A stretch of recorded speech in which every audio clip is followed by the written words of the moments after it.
पतंजलि को योग सूत्र 3 तेस्रो योग सूत्र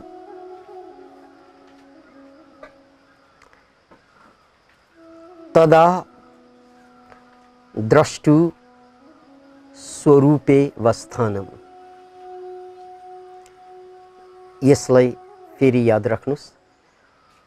तदा द्रष्टु स्वरूपे वस्थानम। यसको अर्थ हो जब चित्त वृत्ति निरोध हुन्छ, यानी विचार, कल्पना, सपना, तर्क सबै शान्त भएपछि मन बिल्कुल खाली हुन्छ, चित्त बिल्कुल खाली हुन्छ र यो खालीमा, यो शून्यतामा पहिलोचोटि द्रष्टु अर्थात् साधक आफ्नै स्वरूपमा फर्कन्छ। यसलाई फेरि याद राख्नुस्। द्रष्टु अर्थात् साधक आफ्नै स्वरूपमा फर्कन्छ। अब यो स्वरूप के हो, यसलाई बुझ्नको लागि उदाहरण प्रस्तुत छ। जस्तै हामीले संसारमा वस्तु देखिरहेका छौं, थरी थरीका वस्तुहरू।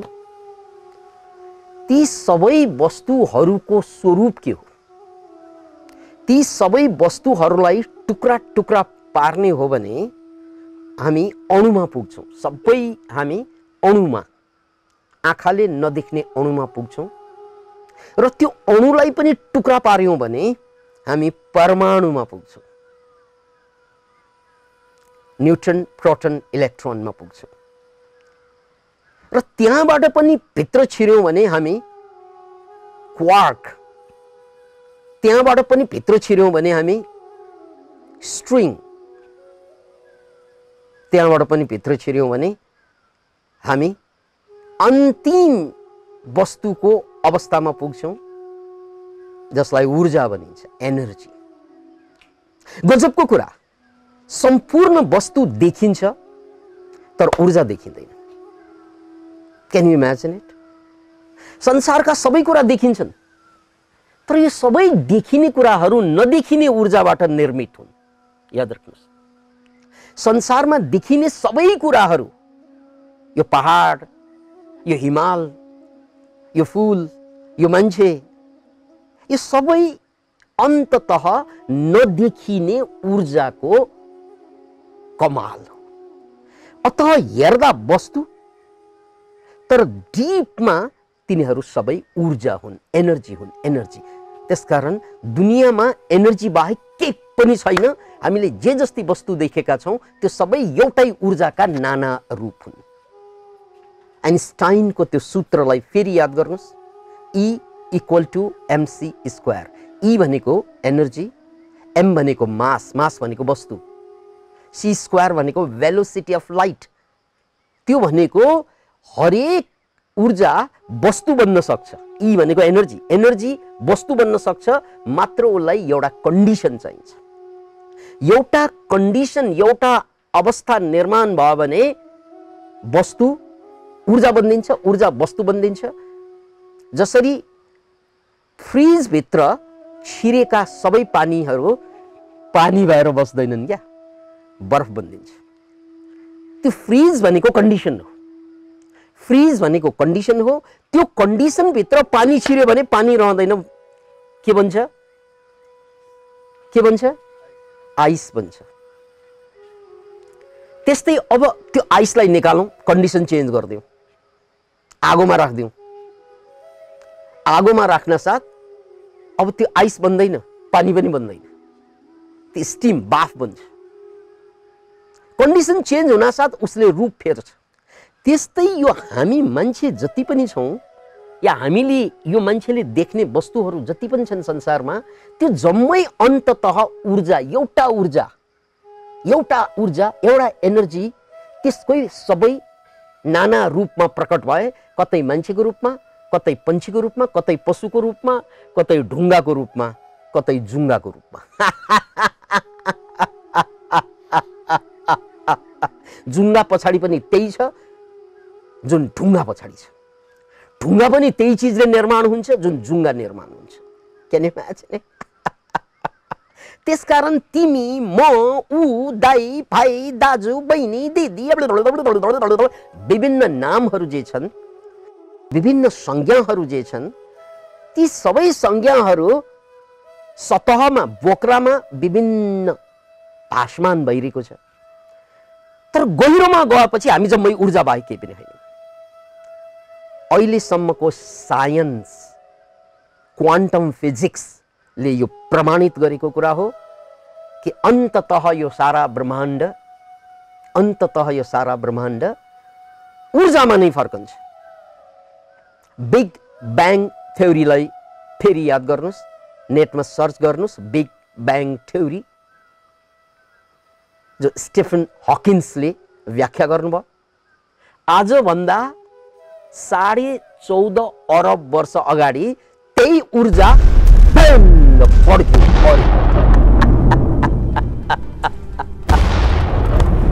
आजभन्दा कति रे 14.5 अरब वर्ष पहिला ऊर्जा विस्फोट भयो।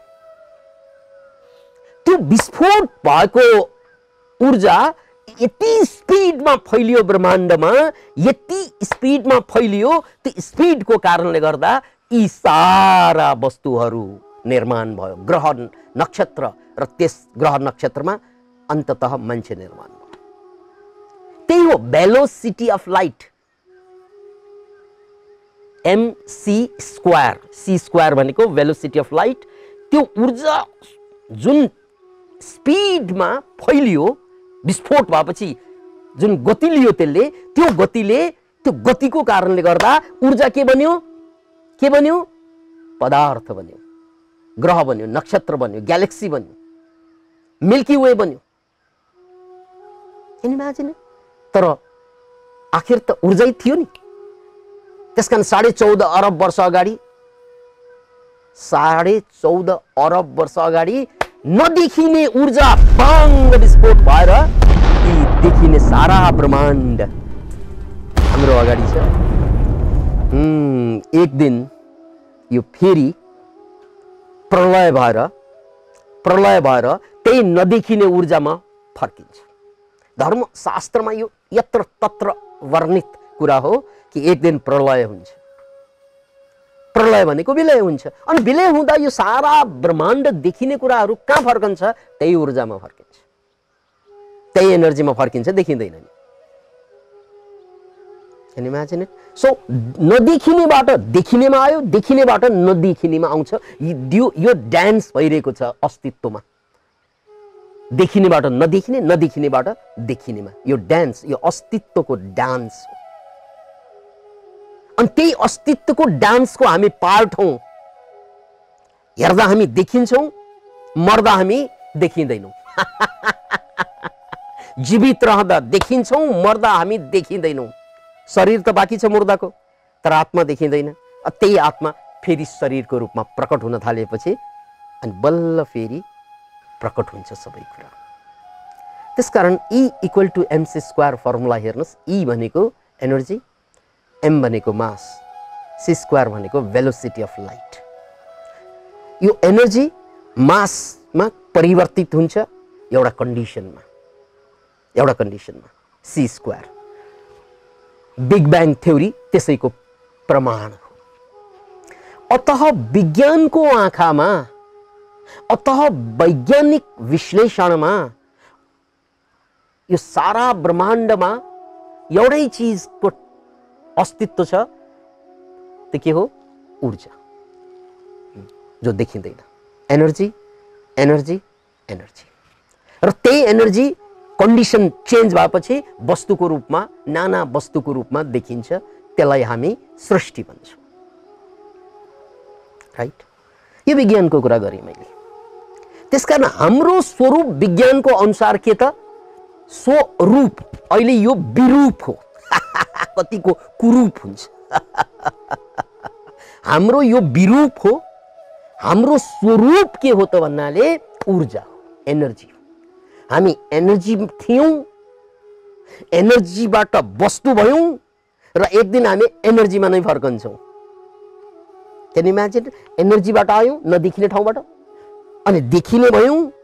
अब एक दिन हामी नदेखिनेमा चाहिँ जान्छौं, तर नदेखिनेमा जाँदा पनि हामी समाप्त भने हुँदैनौं, किनकि फेरि कन्डिसन क्रिएट भएपछि फेरि एउटा कन्डिसनमा हामी फेरि च्याको रोएर संसारमा आउँछौं शरीर धारण गरेर। यो विज्ञानको कुरा भयो। अब अध्यात्मको कुरा गरौँ, किनकि हामी योग सूत्रको चर्चामा छौं।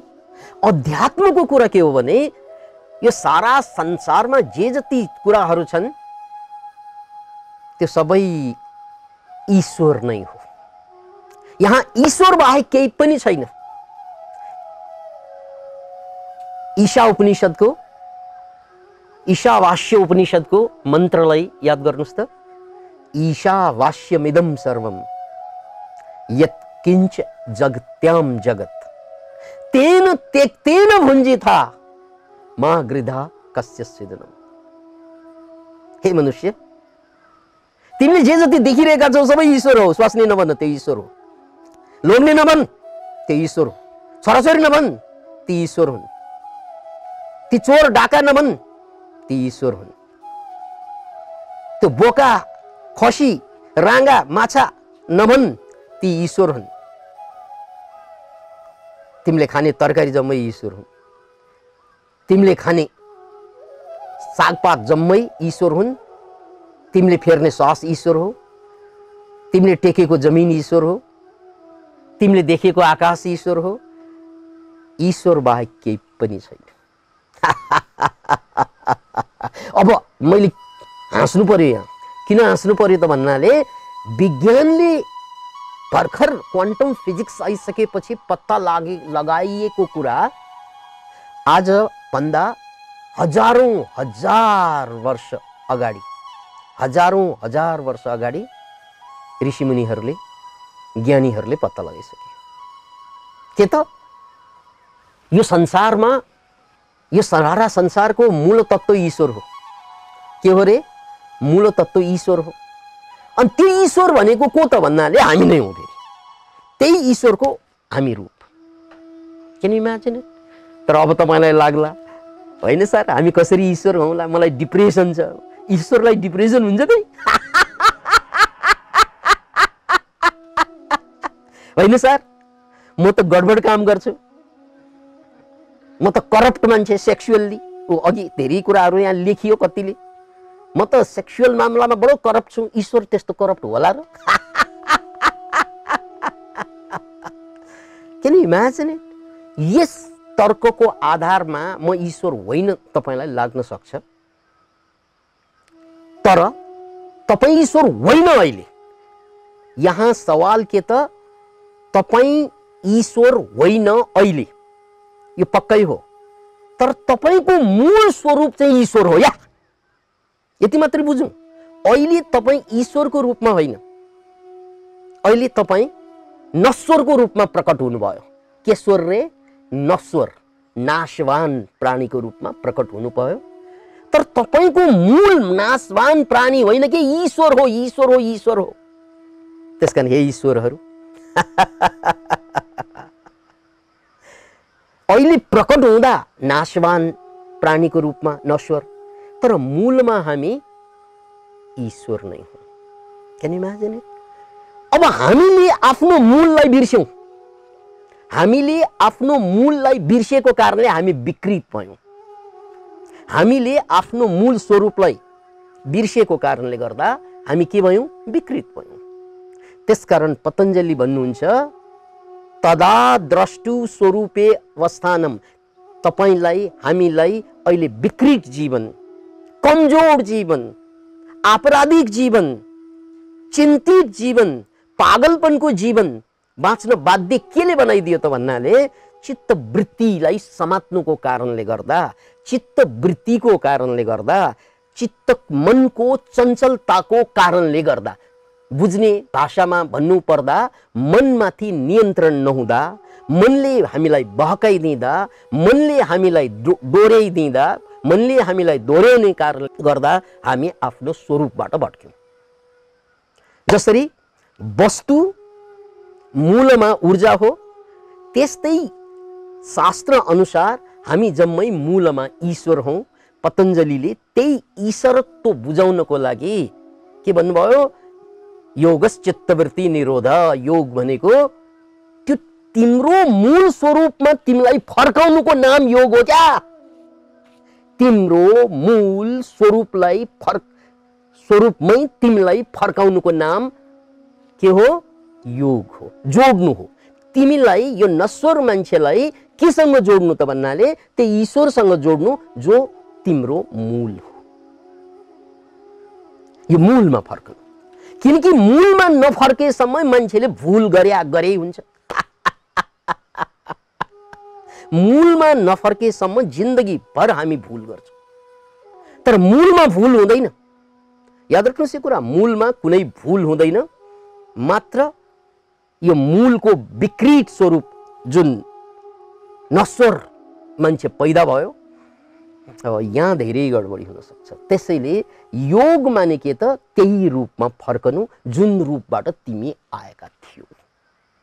जुन रूपबाट तिमी आएका थियौ, विज्ञानको अनुसार त्यो ऊर्जा हो जसलाई देखिँदैन, र अध्यात्मको अनुसार त्यो ईश्वर हो। अब यो ईश्वरको अवधारणा, यो चैतन्यको अवधारणा, याद राख्नुहोस्, यो ईश्वरको अवधारणा, यो चैतन्यको अवधारणा साइन्समा बिस्तार बिस्तारै चेतनाको अवधारणा सुरु हुँदैछ। म एउटा साइन्टिस्टको नाम उल्लेख गर्न चाहन्छु, डाक्टर रबर्ट लान्जा। डाक्टर रबर्ट लान्जा, जसले बायोसेन्ट्रिजमको अवधारणा अगाडि सार्नुभयो। के रे के? बायोसेन्ट्रिजम। बायोसेन्ट्रिजम भनेको के हो त भने यो सारा सृष्टिको मूलमा के छ त? चेतना छ। योभन्दा अगाडि वस्तु छ भनिन्थ्यो, योभन्दा अगाडि त्यसपछि ऊर्जा भनियो। अब ऊर्जा भन्दा पनि भित्र के छ? चेतना छ। त्यो चेतन तत्त्व जसलाई ईश्वर तत्त्व भनिन्छ, त्यो ईश्वर तत्त्व अरू केही होइन, तिमी नै हौ। अहिले यो कुरा मर्ने नै थाहा पाउँदैन। अब यहाँ प्रश्न कस्तो कस्तो गरिरहनु भएको छ भने के कोरोना पनि ईश्वर हो? कोरोना पनि ईश्वर? अवश्य कोरोना पनि ईश्वरको नै रूप हो, तर अहिले त्यो ईश्वर होइन। याद राख्नुहोस्, जब तपाईँ आफ्नो आत्मामा फर्कनुहुन्छ त्यो कोरोनाले केही पनि गर्दैन। अहिले कोरोना शरीरको रूपमा छ, कोरोनाले हाम्रो पनि शरीरलाई नै अट्याक गर्ने हो, आत्मालाई अट्याक गर्दैन। त्यसैले यहाँ बुझ्नुपर्ने कुरा के हो त भने, गम्भीर भएर बुझ्नुपर्ने कुरा, योगश्चित्तवृत्ति निरोध। तदा तब जब यो विचार, यो तर्क, यो बुद्धि, यो कल्पना, यो सपना, यो सबै शान्त हुन्छ, अर्थात् मन बिल्कुल शान्त हुन्छ, बिल्कुल खाली हुन्छ। त्यो बेला तिमी आफ्नो स्वरूपमा फर्कन्छौ। त्यो स्वरूप तिम्रो ईश्वर स्वरूप, जहाँ कुनै दुःख हुँदैन, जहाँ कुनै पीडा हुँदैन, जहाँ कुनै दर्द हुँदैन, जहाँ कुनै मृत्यु हुँदैन, जहाँ कुनै शङ्का हुँदैन, जहाँ कुनै समस्या हुँदैन, जहाँ ज्ञान बाहेक केही पनि हुँदैन, जहाँ आनन्द बाहेक केही पनि हुँदैन, त्यो रूप हो तिम्रो। तर दुर्भाग्य त्यो रूपलाई बिर्सेर, त्यो रूपलाई भुलेर दुःख, पीडा, दर्द, समस्या भएको जीवनलाई तिमीले आफ्नो जीवन ठान्यौ। ईश्वरलाई बिर्सेर नश्वरलाई तिमीले तिमी भन्यौ। दुईवटा पहिचान भयो तिम्रो। एउटा पहिचान के त? ईश्वर पहिचान। अर्को पहिचान के त? नश्वर पहिचान। यो जुन अहिले हामीले त, म, तिमी, हामी भनेर जुन भनिरहेका छौँ, नामबाट हामी चिन्छौँ, यो विकासानन्द भनेर चिनिन्छ, यो नश्वर पहिचान। तर यो नश्वर पहिचानलाई म ठान्यो भने त्यसलाई अहङ्कार भनिन्छ, अनि त्यहाँबाट दुःख सुरु हुन्छ, त्यहाँबाट पीडा सुरु हुन्छ, दर्द सुरु हुन्छ। त्यसकारण यो नश्वर म होइन भनेर बुझ्नु पर्यो। शब्दले होइन, फेरि ए नश्वर म होइन, ल म ईश्वर हुँ भनेर बुझ्दैमा ईश्वर त कोही पनि हुँदैन। फेरि याद राख्नुहोस्, म ईश्वर हुँ। मन्त्रै पनि छ, शिवोहम शिवोहम, मनै शिव हुँ, मनै शिव हुँ भनेर हुन्छ क्या हो। ब्रह्मोहम ब्रह्मोहम, मनै ब्रह्म हुँ, मनै ब्रह्म हुँ भनेर हुन्छ क्या हो, राइट? त्यो भनेर हुँदैन कि। त्यसकारण यहाँ नाना प्रश्न तपाईँहरूको आइरहेको छ नि। त्यसो भए यो देवता, यो नाग, यो किन्नर, यो गन्धर्व, यिनीहरू पनि के एउटै हो? हो, यी सबै रूप फरक छ। के पानीको रूप बरफ होइन? के बरफले अर्को रूप फेर्दा बाफ हुँदैन? यिनीहरू सबैले रूप फेर्दा फेरि प्लाज्मा हुन्छ, अर्को चौथो रूप।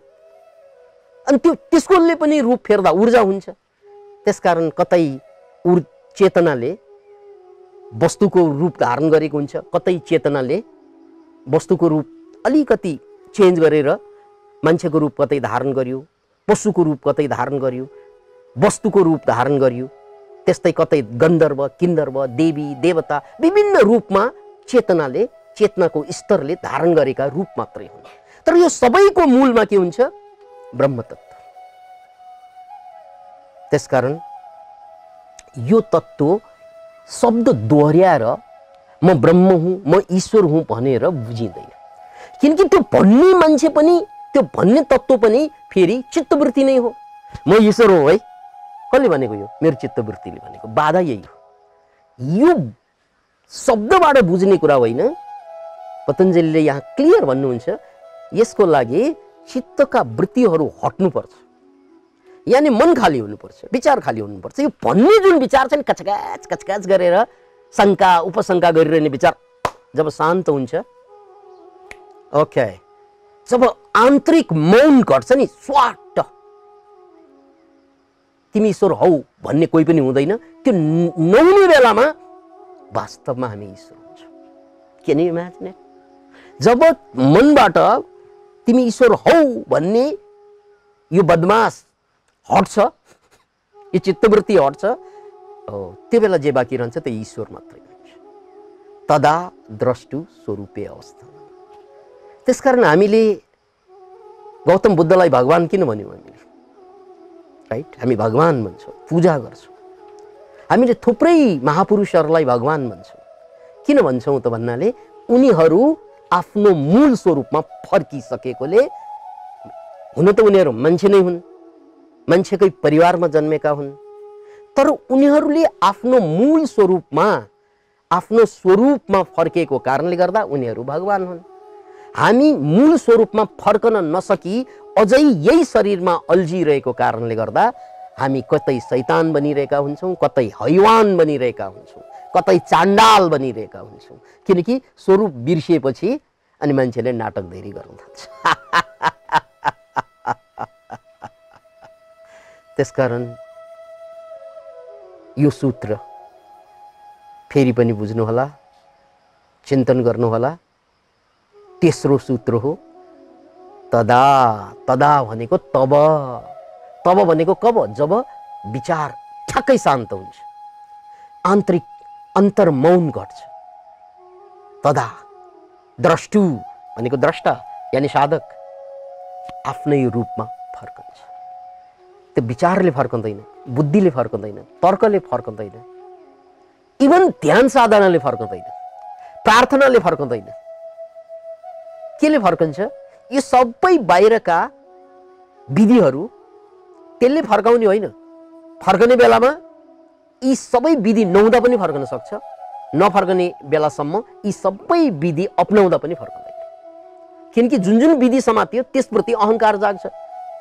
जुन जुन विधि मन्त्र समात्यो भने मन्त्रप्रति मोह, जे समात्यो त्यसप्रति मोह जाग्यो भने फेरि त्यो विचार बन्छ मोह, अहङ्कार बढ्छ त्यसबाट, अनि स्वरूपमा फर्कँदैन।